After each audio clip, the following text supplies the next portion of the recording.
Gaynor has gone to get some copies for us of the ordinance that we're discussing. It is entirely my fault that she's gone over there to do that. I had, because it was my idea to bring the ordinance to the attention of the commission, I did make copies and had them marked with little sticky notes and all kinds of things, and cannot put my hands on them. So Ms. Gaynor's doing a favor for me. So if you'll just bear with us for about 5 minutes, she'll be back and we'll get started. So thank you so much.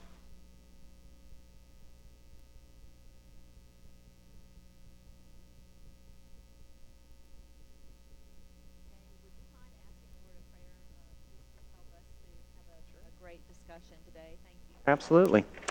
Let's pray. Father, we just thank you. We praise you, God, for this opportunity. We thank for you this day, Lord, and every day is a blessing, God. We thank you for our community that we live in and also the country, God, that we live in, that we can come together and sit around this table as elected officials and representatives of the people and do the city of this business, the business of this city. Father, we just pray that you'll give us wisdom and guidance and direction, Lord, and monitor this meeting today. In Jesus' name we pray. Amen. Amen. Thank you. And I'll just give a little background to where we started at the commission meeting and maybe just give everybody a chance to get warmed up to the discussion. And as we move along, when we get toward the end of our discussion or when we get to a point, to various points, I will ask for public input for those of you who would like to have input or have discussion about traffic calming in Lynn Haven. So everyone will be included. What I brought to the table at the last commission meeting was as you know, from the 2 years ago when I started in this position, one of my big issues in Lynn Haven has been the speeding issue in our city, ranging from most of our neighborhood streets are 25 mile per hour. We have a few that are 30, and our county road is 35. But even our state road, 77, is 35 here through the major part of the city. And I just stay in dismay and horror all the time at the speeds at which people drive. And this is no reflection on our police chief nor the police department. We've discussed the fact that and in my opinion, I agree with the police chief that we do need a traffic division, a group who do nothing but traffic regulation, and hopefully we can address that as we move toward the budget. But in the meantime, what I had asked the commission at the last meeting was I've had several residents to ask me about various places in Lynn Haven where they would like to see stop signs, and I was one of the people requesting them.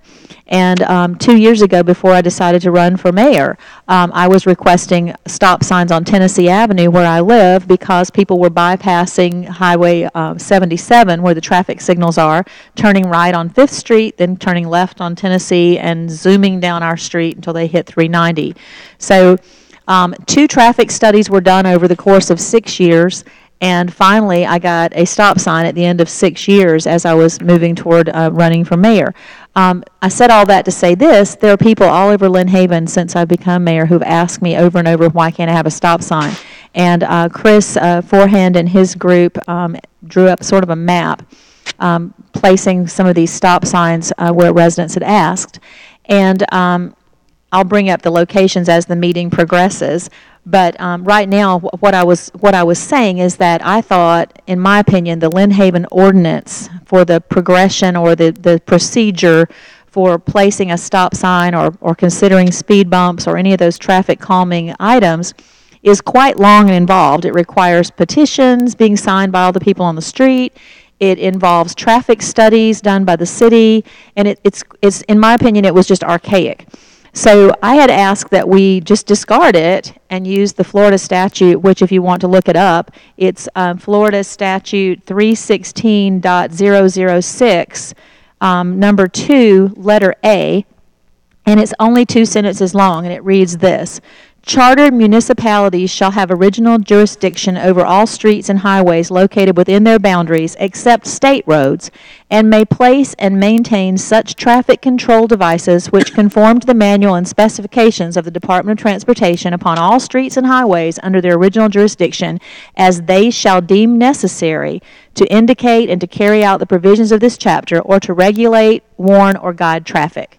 So that just means in my opinion, that I could come before the mayor and commission and say, look, there are people driving 60 miles an hour on Georgia Avenue, and I would like to request a stop sign at 13th and Georgia, which is what someone, and then we would have the power to do that or not to do that based on, what we think is best, based on what they tell us.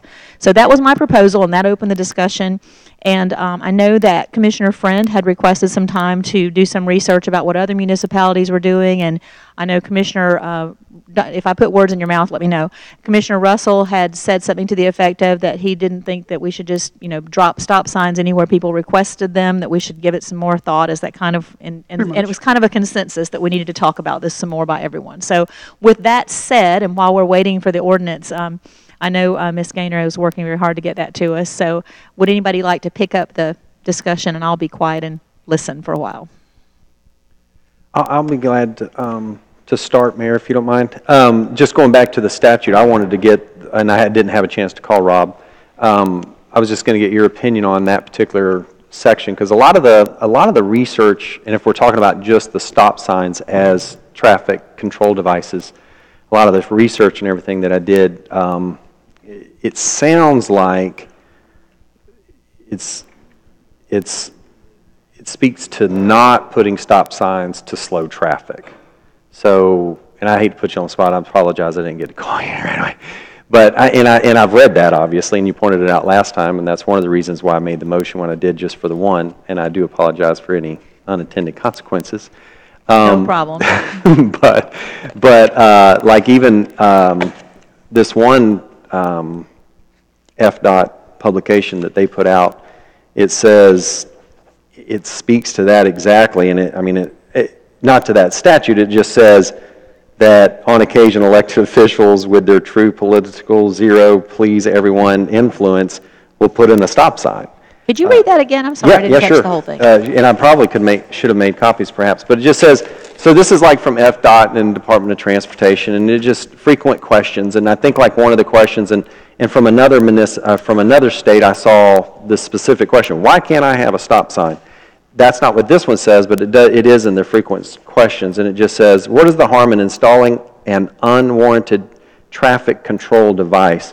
And then, without reading every bit of it, it just says, on occasion, an elected official with a true politician's zen to please everyone influence an installation of a traffic device against the advice of the traffic engineer.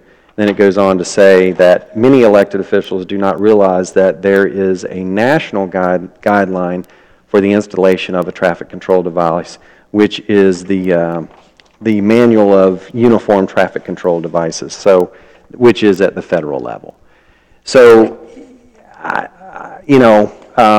and just to back up what we were talking about earlier is, or to mention what you were saying earlier, is I wanted us to take a look at the whole traffic calming policy or traffic control policy, because what I would like to see is as we rework it and as we discuss it today and maybe kick it back over to the city manager and city engineer, I would like to see us perhaps put in or put in the policy so that we could discuss it and use it as something else to calm traffic, would be like a center island narrowing. There's a couple other things. We talked about a roundabout before already, so there's a roundabout that some other folks have done. There's something called a choker, and that's basically where it just narrows the road down. So those are a couple of ideas, and then a speed cushion.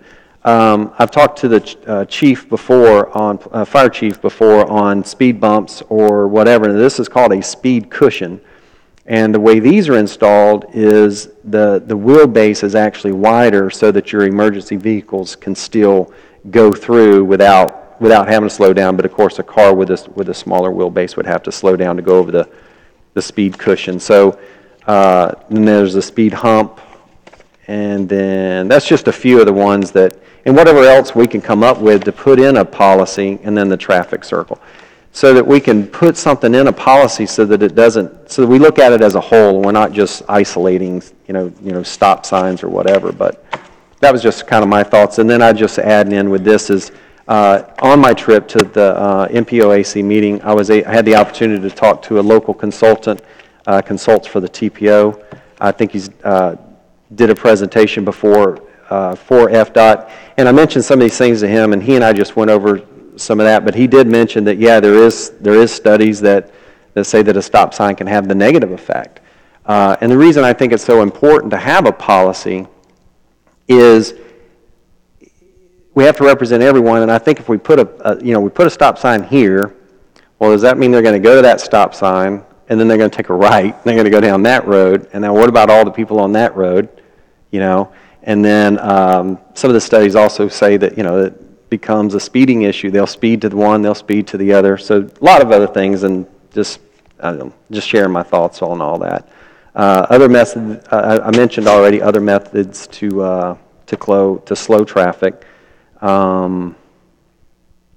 That's about, no, I just did want to mention this as it relates to Tennessee. One of the things I mentioned to him, and let me say this too, all this, in my opinion, should fall back to like our engineer, through city manager and engineer, so that they can, and I know it's a long process, and we could try to shorten the process, and I know the petitions is like at 60%, maybe we could drop that down, but I think an engineering situation, I think that being in a policy allows a commission to go back and say, well, we have a policy in place, we had some engineering in place, and I think liability-wise, if anything happens in the future, that's something that we've got in place to fall back on.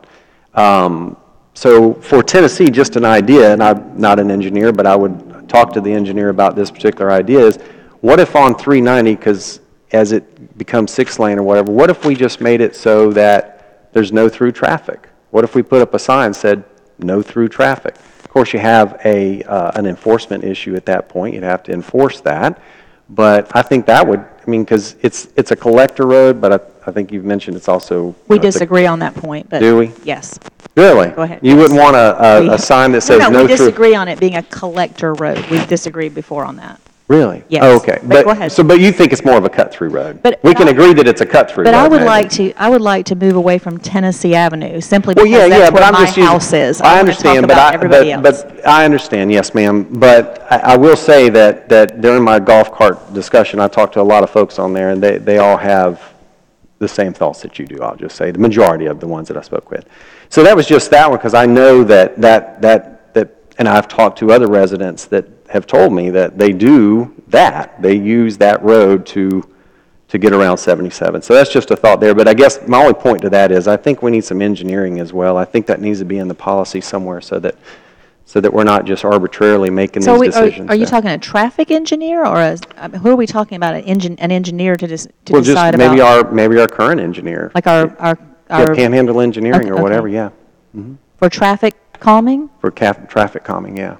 Okay. Yeah, I think I've seen that in other policies. And I think that's actually part of the whole federal policy, that you'll do some of that. Just going back on, I didn't mean to interrupt. No, ma'am, I'm going back on my original, as when I was a citizen, just approaching the city of Lynn Haven to try and get a stop sign on Tennessee Avenue, and not just for traffic control, but to keep traffic from cutting through, but to slow down the traffic that was coming down my street.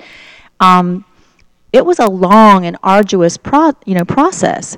And the first time that it happened, I came to the city manager, who was then Mr. Lynch, and was told that I would never get a stop sign. Just that was the process. And then I came back again to the commission meeting, and then they told me they would start. It took 6 years to get through the process. And so I understand the frustration of the other residents. And so I respectfully listened to what you just said about the different sources saying that, the stop signs could be more dangerous, but you didn't really cite what they were. There was an FDOT letter from, I'm assuming, a staff member at FDOT who made some kind of comment about zealous political officials. But I am zealous, and I'm zealous on behalf of the people who call me. Right now my phone is full. It has been all week, and I answered and it fills back up. And the Florida statute is so simple, and one of the things that I get so bogged down with in government is that we make everything so more difficult than it has to be. The Florida statute is 2 sentences long. People know what's happening on their little street. This is not like New York City. These are tiny little neighborhood streets. And I did go speak with our police chief before I said I was going to start fussing about wanting stop signs. And our police chief told me, he said that his only issue with it is that he didn't have the manpower to, and you correct me if I'm wrong, that he didn't have the manpower to monitor each of these stop signs. But what I said to him, and I don't mean it to sound funny or humorous, but it is kind of, it doesn't take everybody getting ticketed every time they miss the stop sign. Most people will slow down and stop when they see a stop sign, and Chief Reamer doesn't have to even write me a ticket. He could just turn the light on when he saw me getting, like I was rolling through this, and the fear and trepidation would set in, you know. So we don't have to necessarily have somebody monitoring every stop sign. Most of us as good citizens and residents of the town, when we see a stop sign, we know we're supposed to stop. And so I feel very passionate about it. But I just don't put a lot of reliance on when people say studies show unless they can tell me what the study is, with no disrespect. Sorry. Can I chime in? Yeah, sure. But just if you don't mind, just follow up. No disrespect taken at all. Absolutely. And I didn't bring it, and I could have. But I mean, there is, and I understand what you're saying. Their study says. I mean, everybody can say that. But the last thing I would say, and I'll move on. Is all you want. I don't disagree with the interpretation of the statute, and it is simple, but it's your interpretation of the statute. And that's no disrespect, but you know, someone else can read that and read it totally different. And the only last thing I forgot to bring up is there was actually a lawsuit in Florida versus Ingram, and the defendant was, and basically what it was is he ran a stop sign. Now this is on a private road, and private road, from my understanding, private road and public road are one and the same, but he ran a stop sign, and basically he was able to prove that they didn't do their due diligence to put up the stop sign, and he was found not guilty. So I'm just saying that we just need to do our due diligence, is my opinion, that we need to do our due diligence, whatever that encompasses, engineering or policy, so that we meet whatever guidelines so that we don't get in that type of situation. Sorry. Oh, no, perfect. Thank you. Commissioner Barnes? When I look at the statute that you just quoted, there's something that sticks out to me, and it says, which conform to the manual and specifications of DOT. All of the policies that I have looked at, and I've looked at several from Panama City, Bay County, other municipalities, all use the federal guidelines, which is this right here. This federal guideline specifically talks about that there should be an engineering study or an engineering judgment that needs to be conducted to keep the guesswork out of, okay, let's throw a stop sign here, put one here, that type of thing. I think we need to make sure that we do have a policy that provides the data to support the necessity of a stop sign. People are going to speed regardless. And there's nothing, I mean, they speed in my neighborhood as well. And, but I think we need to have a policy. I think we need to follow the policy that's outlined here in the federal guidelines. It seems to be working for everybody else, so I don't see why it can't work for us. When I look at these policies, the language is verbatim as to what the guidelines are set. So I know you don't like studies, and I understand your feelings about that. Oh, I do like studies if they're needed. If it's a valuable study. If it's just a study to study, we don't need a study to study. Yeah, well, I don't think this is a study just to have a study. I think this is a study to support if the data is there to support the needs of what needs to be taken care of. So that's my opinion on that particular one. So how many cities in Bay County have the federal guidelines for stop signs as their ordinance? Which cities in Bay County did you find? I mean, you got Panama City. They don't have their own ordinance. They just use the federal guidelines for. And that's my point. They all use the same federal guidelines. The language is verbatim in every single one of them. So they have the same ordinance in each of these cities, word for word for the document that you have. That's their ordinance for placing a stop sign or a speed bump? This is it. You're positive? Springfield, Parker, Cedar Grove, Panama City? That's their ordinance. That's it. So why does Lynn Haven have something different now then? Lynn Haven doesn't. This is the policy right here. It's the same language. As the federal policy? It is. Exact same language. think what the statute says, I disagree. I don't think that's accurate. I think what the statute says for Florida is it will go back to the federal policy. I think that's what it says, because I think the federal policy says any state municipality uses the federal as a blanket As a guideline. guideline. As a guideline. But the Lynn Right. Haven ordinance is not the federal policy, the one we have on the book right now. Well, This is Yeah, I our don't know. policy and procedures. It's the exact same language. So he has the copy we could all, that we've been looking for the last, no, we all have a copy, but we don't have it on the table in front of us, is what I'm Oh, saying. no. Yeah, I've got a copy.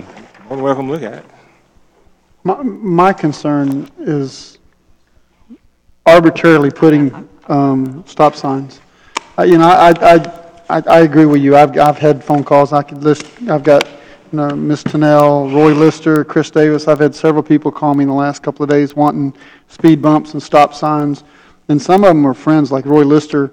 And even though I personally feel like New York needs one because of what we've done with 390, and now that they've got the concrete barrier on 390 where you can't turn left, except for you can't turn left on Florida. You have to turn on New York. So everybody cuts through on New York. My concern is if we put a red light or a stop sign at 13th in New York like Roy Lister wants, all we're doing is moving that traffic to Georgia. They're gonna turn on Georgia and bolt up Georgia. Okay. So I want to see it fixed. I just don't know the answer. Because if we do it on New York, they transfer to Georgia. Now there's a wreck on Georgia. Next thing you know, we've got a lawsuit because somebody says some lawyers figure out, hey, you put a stop sign at New York and 13th, and that's what caused the traffic move here. So I don't know the answer, but I do think we have to have some kind of policy in place to state this is why we put it there. That way we've got something to fall back on. So am I hearing that everybody's content with the policy we already have? Is that what I'm hearing? I'm not saying that policy is the right policy. I just say we have to have something. No, that's why I suggested that we have the workshop so that we can work through the policy and say, and like I said, and I didn't mean to get off on the stop sign thing. My main voice today wanted to be, let's look at the whole policy as a whole and incorporate some of these other control devices Sure. into our policy, because I don't think we have those today. So since one of you have the copy that we all needed here, could we possibly get someone to get us all a copy? Yeah, and then we can mine's start? got all my notes. Does yours Yeah, not mine's have there a notes? clean copy? No, mine's got notes on it too. Thank you. Anyone else want to make any comments about what we've discussed thus far? I guess my question would be then, if there is this feeling that the stop signs should not be placed at, then why in the world did, at the last meeting, one get approved on my street? I'm not saying we shouldn't do it. I'm just saying that we need to have a procedure in place. And I think part of this procedure is talking to the police chief and getting information from him. I certainly, because I do believe needs to be on New York. I think that we need to probably have one on 5th, on the east side of 5th, because on 5th Street, we have the same problem you have. Mm-hmm. They come off the bridge, they take a right at 5th, they go down to Illinois, they shoot down to Illinois to get to the country club. You've got the same problem going down your side of 5th. But I think that we have to have a procedure in place. I don't think we should just say, I want one here, I want one here, I want one here. And I don't think Yeah. that's what, in fact, I know that's not what I was suggesting. But what I was suggesting is that when we have a resident who comes before the commission, as I did as a resident, and say, my street is a problem, would you consider putting a stop sign here so that people won't do this? I'm just not sure what we need to study about that. I mean, the people who live on the street know what's happening, and you can, I'm Well, just... but I think in that respect, you need to do a traffic count to see how many vehicles are traveling in that direction. And if it doesn't meet the guidelines, then it doesn't warrant a stop sign. That's where I disagree. And all I'm saying is yes, I agree with you. The residents probably think or know that they need a red light or stop sign there. But they don't know what it's going to do to the street next to them. You can't put a stop sign here to help this person, knowing that it's now going to negatively affect this person. And that's why I say that we have to have some kind of study or something done to determine that if we put a stop sign here, how is it going to negatively affect the house on the next street over? Because it's obviously going to happen in New York and Georgia is a prime example. You put a stop sign in New York, every bit of that and I'm guilty. I turn on New York. You know, and of course I don't speed, but I turn on New York when it's a red light. And what's going to happen is when you put a stop sign there, I'm going to turn on Georgia. You know, and that's just the nature of human beings. Of course, I don't speed, but people are going to speed. That's my concern. It's rain. Right. So, but, you know, I think we need to do it. It's just a matter of how we go about doing it. So Commissioner Friend and Commissioner Barnes both commented that you have notes on the ordinance, so maybe you could share with us what you've seen in the ordinance that you like or don't like while we're... Yeah, well, my notes were actually what I've already shared about that. Well, going into it... Well, I meant our ordinance, like the... Yeah, our ordinance. That's what I'm saying. My notes were just basically things like that I talked to about with the consultant down south. But no, I would point out that I think could be reworked is the petition, and it being a 60% threshold. I think that's pretty high. I've had residents tell me for speed bumps that they went out and they tried to knock on so many doors and they could never get to that number of 60%. And then I think the application says that if you don't get to that percent, then it's basically too bad. And there's a time constraint on it as There's well. a time constraint. There's all that in there. So that's where I'm saying, you know, I don't know if we're prepared to go through it line by line, but I would like to think that, you know, between the city manager, maybe city engineer, they're hearing what we're saying today, and they could take it away and you know, we can continue to share about the policy, what we like, what we don't like, and they could take it away and create the new policy and bring it back to, you know, encompass everything that we're talking about. So those were the main things that I pointed out of our current policy. Is I could see the frustration. I've never utilized the policy personally, but I could see the frustration in the current policy.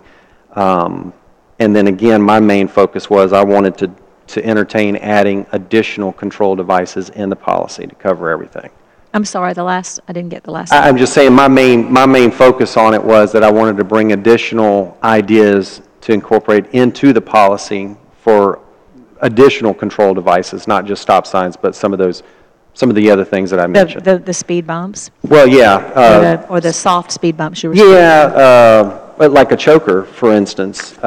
Choker, where it narrows the road down, because in talking to the consultant down south, a lot of what controls speeding on a road is the narrowing of the road. Mm-hmm. He said even putting up some bushes along the side of the road, believe it or not, will actually slow down traffic.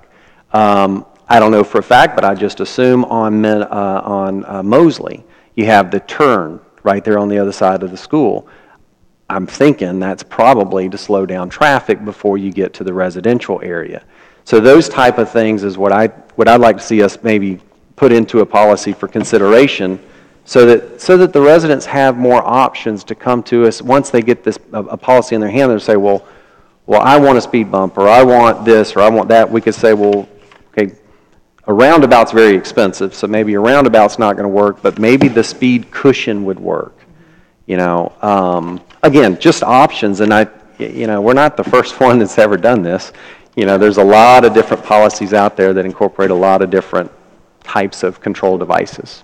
And I have also spoken with the city engineer, as with the past city manager, about as we're paving and as the city is going into the new paving process and our new paving plan, that they could add some of these, you know, construction type additions, the roundabouts, or the just having a median with shrubbery that you have to drive around. All those type of engineering techniques are what slows down traffic. So. Thank you for the copies. You got one? Yeah, I've got one. Thank you. Thank you. But again, so no one, just to clarify, because, and I don't mean to be redundant, but we can't talk about this to each other in private, so I want to say it out loud. Nobody would be in favor of doing away with this cumbersome document and just having the Florida statute in place in the city. I'm reading that none of you would be happy with that. No, ma'am. The two sentences are too simple. Well, I think they're a matter of interpretation. It's so simple when it says that the commission has the power to indicate and to carry out the provisions of this chapter or to regulate, warn, or guide traffic. There's really no other way that you could interpret that. That's just what it says. If a resident, if Mrs. Tennell, which she's talked to me before about Georgia and Virginia, comes in and says, do you mind my using you? I'm sorry. She comes into a commission meeting and she says to me, I would like to see a stop sign at this intersection because every day cars come by. I'm afraid they're going to run over my dogs. I'm afraid they're going to run over me. They splash water in the ditch. People are going down my street doing 50 miles per hour. And she could come and petition the commission. We talk about it. It might be that we send the city engineer or the public works director or the police over there to watch that corner for a day or two. But, I mean, we don't have to have a full-fledged, expensive traffic study to implement the Florida statutes. That's where I'm coming from, but if I don't have traction for that, that's what I'm saying. Well, but the other part of that, though, is if a person comes in and say, well, I've got all these cars coming down my street. Well, all these cars may simply be 2 cars. So I just give people more credit than that. Well, yes, ma'am. I do too, and I mean that respectfully, but I just give people more credit than that. Right, this is what I like, and I can appreciate that. But now we got this resident comes up, says, I want that. What you going to do about the next 3 that come up and say, why'd you put a stop sign there? I don't want a stop sign there. And that's why I think we, as a collective body of elected officials, sit down and try to work out a policy that would blanket all of the residents and take all the considerations into, when we make policies. Because I just think that you could have that, Well, since we have 30 minutes, could we start with the beginning of the policy and see what we have here that we like? Would that be a good place to start? Sure, but did Ms. Tender did you have something? We kind of... No, I'm into this too. And Jump what I in. have to talk about won't take very long at all. A suggestion, you discuss that, and my thing about worrying about the streets next to it, a solution to that would be is if you decide you want to put a stop sign up, you send a letter out to every house within a half-mile radius of that and ask their opinion. And if they don't come complain about it. But you won't get the data that you need to support it because they're not going to return the letter. That's if we could send Roy out there, but we've got all the equipment to do it in-house. It's just a matter of laying the equipment out, count the cars. If the cars meet that threshold, then we act upon it. We say, yeah, you get a stop sign.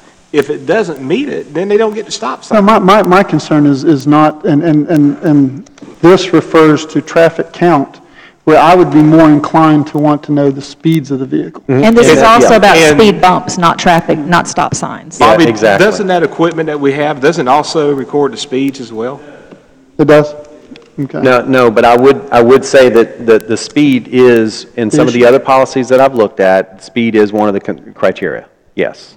And they measure the speed, and that's part of the justification for putting in a speed hump or a roundabout. I mean, we don't have to spend money to do this. We've got the personnel and the equipment in-house to do it. We just need to simply say, put it out.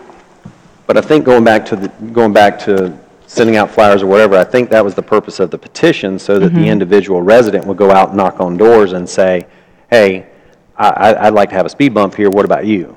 And then that way, the commission would say, well, we know that 60% of the people on that road wanted a speed bump, so yeah, okay. And very few people are comfortable to go down the street knocking on doors. It's not safe, especially for women, to do that. I don't disagree with that at And all. for the elderly too. I don't can't see disagree with that at asking all. somebody. I'm not so sure I'm But I'm just comfortable saying putting it that's- off on the citizen to Yeah. do it when it's just a matter of agree. Xeroxing some letters and sending them. And Totally agree. my philosophy is this: if I notify you and you don't come complain, I'm sorry. If you're not going to get involved, I'm sorry. You're a citizen and your opinion matters, but if you're not going to give me your opinion, then I can't take it into consideration. Yeah, I understand that, but you're not going to get a good response. You're not going to get a good representation.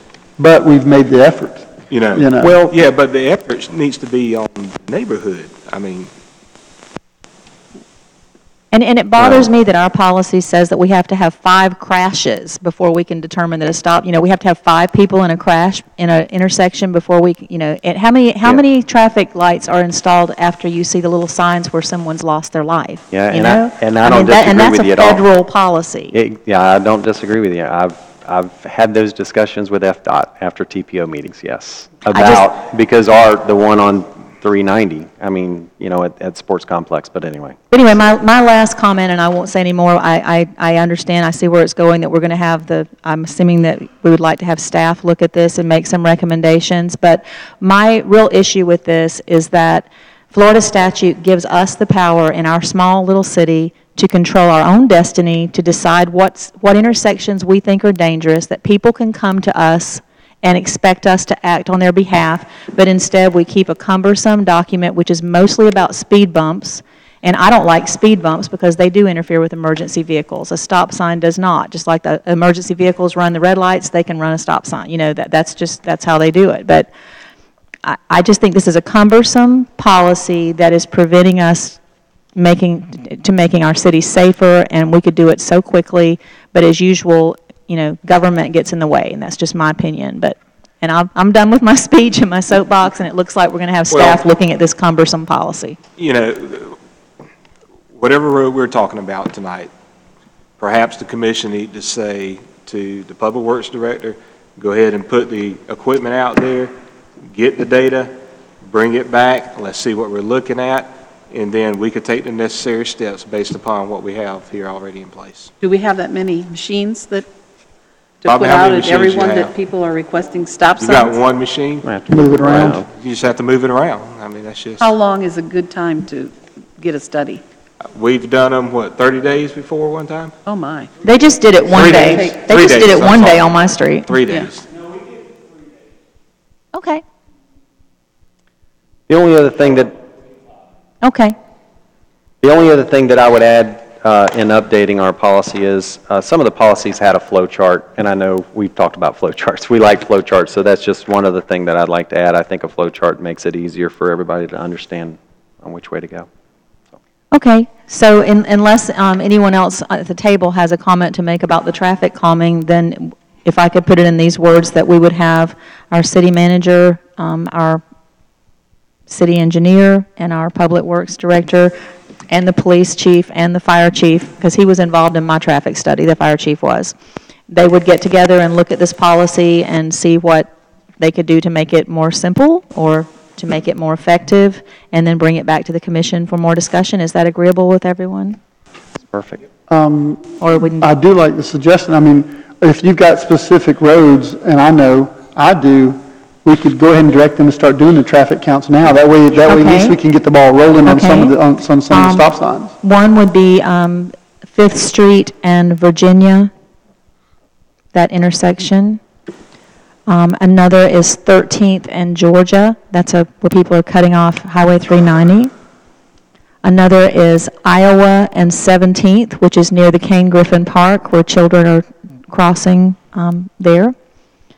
Another is Colorado and 10th. That is a street where people are cutting off of 390 and going down Colorado to Country Club and other areas, and I've had a lot of the mothers there complaining. So those are the main ones that have been brought to my attention over and over and over again. The second one? second one? 13th in Georgia. Thank you, sorry. 13th in Georgia.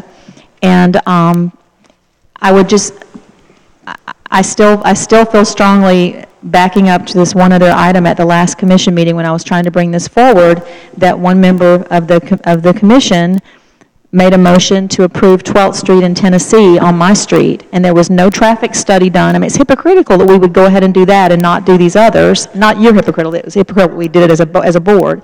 I'll speak. And I've had numerous calls and emails thanking me that 12th Street stop sign has been put there, that it has helped tremendously. But then I've had an equal number of calls from people, as I said at the last meeting, that have said, oh, well, the mayor got the stop sign on her street, where's mine? So, that's where I was on that. Can I make a suggestion? Sure. Start there. Put the traffic count out there at 12th in Tennessee, and Yeah, I got 4 different areas. start with that one first. Is that okay with everyone? Well, the stop sign's already there on 12th in Tennessee, Okay. but you can still do a study if you want, but, I've got New York and 12th, and then also, it's not an intersection, but I've had complaints of speeding down Redbird Lane. What's the name of that road? Redbird, Redbird. it's back there behind, thank you, behind Walmart. And it goes without saying, though, in your group of discussion to consult, obviously, the city attorney on his interpretation of not only the, make sure everything falls in line with what we're supposed to do with the state and federal level. Absolutely, and from staff's point of view, I would like input from y'all as well as we make this a moving document. Any other comments from the board about this topic? Did anyone from the public want to comment on this? Yes, sir. Ma'am, I'm sorry. Sir. Turn around so I can see him. And if you could keep your comments as close to the 3-minute time limit as possible in case there are others who wish to speak. Thank you so much. My name is William Carr, 1500 Massachusetts. And I refer to the state statute, which the words that stick out to me are which conform to the manual and specifications of the Department of Transportation. One thing I have not heard mentioned here is the Department of Transportation manual, which I pulled off their website, 2015, which is entitled Florida Intersection Design Guide. 5.2, significant references. The following reference documents govern the design of signs and markings for intersections in Florida. Number 1, the Manual on Uniform Traffic Control Devices, MUTCD, as described in Chapter 1, establishes national standards that promote uniformity and facilitate driver comprehension of traffic control devices. Part 2 of the MUTCD describes signs, and Part 3 covers markings. 5.4, same manual, general requirements for signs and markings. Part 2 and 3 of the MUTCD prescribe requirements governing the shapes, sizes, colors, placement, and other design details for signs, markings appropriate for intersections.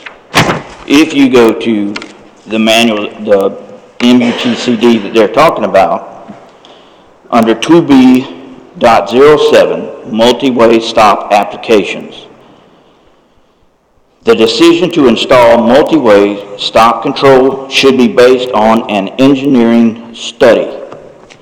Down in C, minimum volumes. The vehicular volume entering the intersection from the major street approaches, total of both approaches, which is the major and the minor, averages at least 300 vehicles per hour for an 8 hours on average day. That's 2,400 vehicles going through that intersection on all streets. The combined vehicular, pedestrian, bicycle volume entering the intersection from the major street approaches, total of both approaches, averages at least 200 units per hour for the same 8 hours. You can only do this on an 8-hour average. You can't stick it out there for 3 days and come up with 2,400 vehicles. It says here, if you can't do that, then you reach the 80%. If you go to section 2B.04, which is right-of-way for intersection, number 2, engineering judgment should be used to establish intersection control. The following factors should be considered: vehicular, bicycle, pedestrian volumes on all approaches, number and angle of approaches, approach speeds, sight distance available on each approach, and reported crash experience. If you move down to number 5, it says yield or stop signs should not be used for speed control. 2B.07 contains provisions regarding the applications of the multi-stops. Once the decision has been made to control an intersection, the decision regarding the appropriate roadway to control should be based on engineering judgment. In most cases, the roadway carrying the lowest volume of traffic should be controlled. A yield or stop sign should not be installed on the higher volume roadway unless justified by an engineering study. The state of Florida Department of Transportation says that the MUTCD is the requirements for placement of stop signs. If you do anything other than what is listed in that MTCUD, in my opinion, you violated state statute because it specifically states which conform to the manual. And I told you which manual that the Department of Transportation uses to control intersections. And I thank you for your comments, and I would say also, if you look even more carefully at that, When they talk about roads, they talk about that in a municipality, that the municipality has control over those streets within their municipality's city limits other Right. than, If- I didn't finish, other than state roads. State If- roads, we don't have that control. But you we do still over our have to city. conform to I would the disagree with you, but specifications thank you very of much. the Department of Transportation. One Thank last you. thing. That Time. stop sign that you put up is a $22 stop sign on 12th Street. I didn't put it up. Well, Go whoever ahead. put it, you had it put up. What you've done there is you have a $4,000 radar, solar-powered speed sign 100 feet from that intersection. You've made that totally useless. Thank you for your opinion, sir. I appreciate it very much. Yes, ma'am.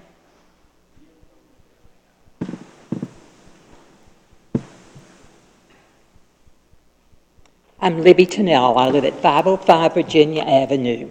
And if you want to see the speeders, you need to come park in my driveway. They go up and down 5th Street like crazy. Even the school buses do it. And at night, Miss Judy there, she says she hears them going back and forth. And it's all the time. And you know, I've seen children out there, and I've told them that they better not be out there on the 5th Street because they could get run over. And you really have to watch it. And I wish y'all would put a speed something there and catch those people. Y'all can park in my driveway. I don't even care. Thank you so much. Does anyone else have a comment or question? And then we have one other topic for our workshop.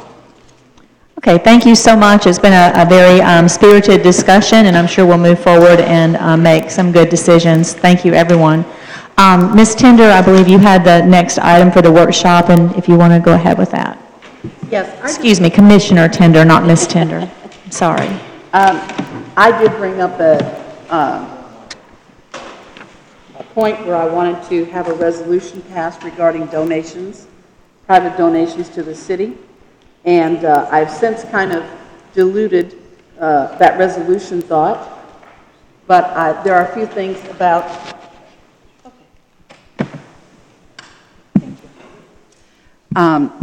there we go.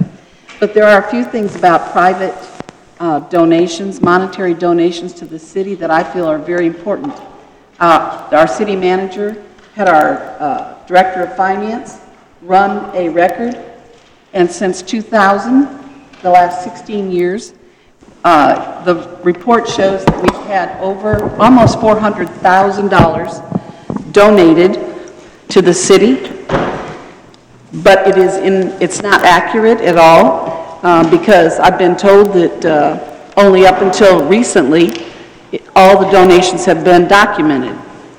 So my concern with all this that I have been told is we allow vendors that we give work to donate thousands of dollars to the city to be used wherever we feel necessary.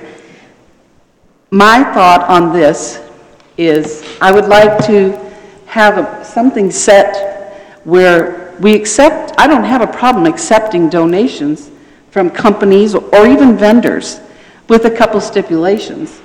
Number one, I think every single donation the city gets should have the amount, who it's from, what they want the donation used for. That to me is a huge, huge thing. And I think everybody that donates should be listed. I also think that donations should be open for public record. I think anybody should be able to walk in and say, I want to see who's donated the last $10,000 for this or for that. I think that should be public information. My other feeling about this, and somebody said something to me that really made me rethink about it, it's not necessarily a bad thing to have vendors donating to the city if our bidding process is in place. And not only if it's in place that it is fair for everybody and they're not buying their business from us, but I think the bidding process should be open to the public. I think it should be transparent as sure as I'm sitting here. And I think it should be public, made public when the bidding is going to take place. And I think how we judge who gets the opportunity to bid on work is vital. Because I have to honestly say, even before I decided to run for office and when I would sit out here in this audience, the thought through my head 9 times out of 10 was, oh my God, there goes another 200,000, there goes another 300,000. And it was always to the same people over and over.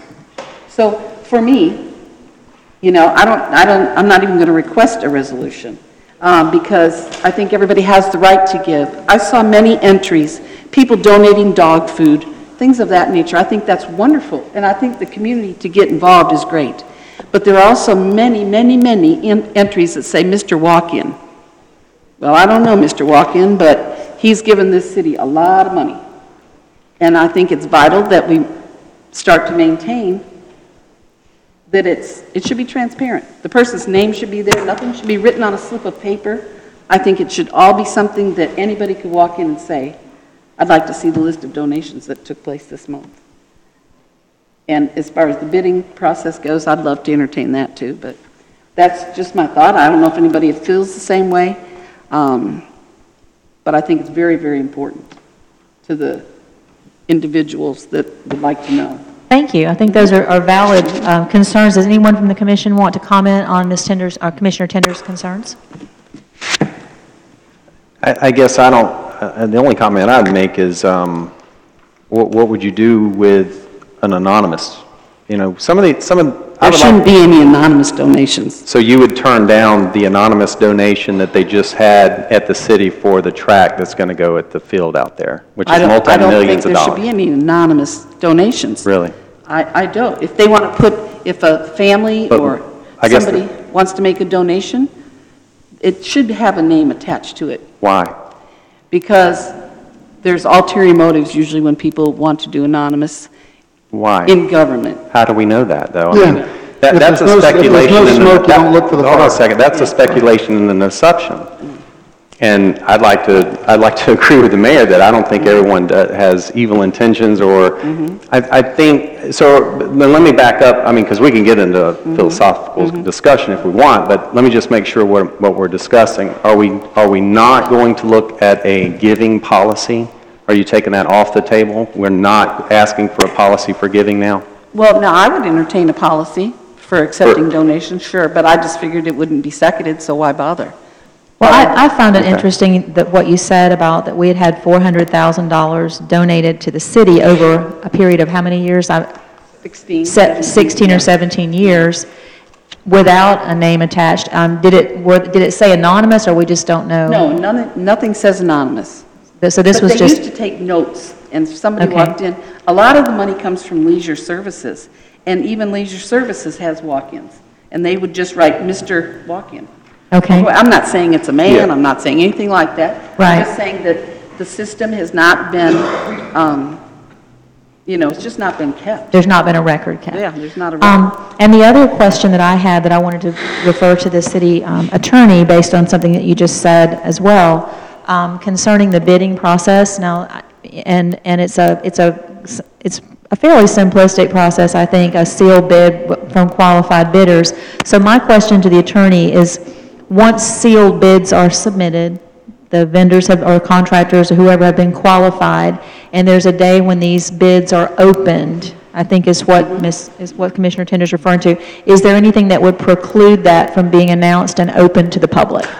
No, my understanding is that's how it works right now. I mean, when the bids are accepted, there's actually a public opening of the bids where all the envelopes are open and the bids are publicly announced. Anybody who wants to come. I don't think we've been great about advertising that. I think is what she's probably, because I don't recall seeing it advertised any place when we're opening bids, and I think that's what she's bringing up, that the public is not aware of when this happens. So maybe that's something we could look at it being more transparent. Is that? Well, normally it's advertised in the newspaper under the legal section, and you get a bid tabulation sheet that lets you know specifically what the outcome of the bid was, which is a public document. So anybody can come pull it. I don't think she was disputing that. I think what she's saying, if I may put words in your mouth, what I heard you say is that you think that the public should be made, that it should be more transparent. In other words, if it is just in a little tiny legal section of the paper that there's going to be a bid open, maybe we could be a little more transparent. It could be on the city website that these bids will be opened, or maybe it could be announced at this commission meeting. There's going to be a bid opening on this date. There's so many different ways that we can get information out, and if it's not, there's no no reason why it couldn't be legally, then maybe that's just something we could work at so that it would be more transparent to the public. Is that what you're asking for? That's my whole thing, transparency. Okay. We are, anybody else have comments about Commissioner Tender's request? At this point, I think we've sort of reached an end of what we wanted to discuss at the workshop. Does anyone from the public have a comment that you'd like to make about either of the topics that we've discussed today in the workshop? And it appears not. I would like to express my thank yous to the commission for listening to me. I know that I can be quite passionate about wanting things to be more simple than they are. I did not mean to be offensive to anyone if I was, but I still don't see why we can't adopt a 2-sentence policy over the old one, so I'll end with that one. And hope everybody has a great afternoon. Our commission meeting starts in 4 minutes, and we invite you all to stay, and this workshop is adjourned. Thank you, gentlemen and ladies.